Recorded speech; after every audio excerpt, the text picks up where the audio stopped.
जय श्री जगन्नाथ। महाप्रभु आपण मानक बहुत खुशी रे रखंतु, आपण मानकर सबु इच्छा पूरण हो।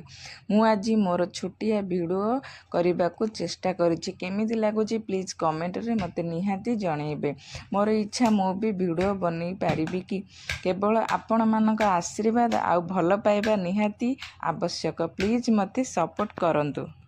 बाप रे प्रबल खरारे आमे आसी देखंतु कोठे पहुँच जाइछु नदी कूलरे। आ ये नदी की तो देखिले खरा को गाधेइबाको खाली इच्छा होउची। आ किए किए एपरी एबे भी नदी रे गाधौछंती मते कमेंट रे निहाती कहबे। आमे आसीथिलु टिके ठाकुरंकर वस्त्र सब पुराणा हो जाइथिला, आमे आसीथिलु टिके उजेई दबो बोली। आ एठी देखंतु सेपटे नदी माने सेपटे तुठडा टिके खाल थिला बोली से एपटे आसीके टिके उजेई दउचंती। आ बाली भी बहुत ताती जाउची। सतरे सांग माने नदी की देखिले गाँ कथा भारी मने पडुची ना। आमे तो बाहरे रहिलु, नदी अछि सत किंतु आमे चाहिले भी गाधेई परिबानी।